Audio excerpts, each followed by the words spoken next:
ખૂબ સરસ. તમામને મારી વિનંતી કે તમામ પોતાનું સ્થાન લઈ લેશો. ખૂબ શુક્રિયા સર.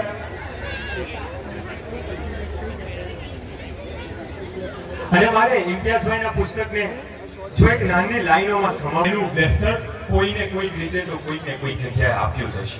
જેટલી પણ સંસ્થાઓ છે અને જેટલા પણ સમાજસેવી કે હંમેશા હું એક વાત ચોક્કસ કહું છું કે જે જન્મની પીડા છે ને, જન્મની પીડા એ જનેતા જ જાણતી હોય.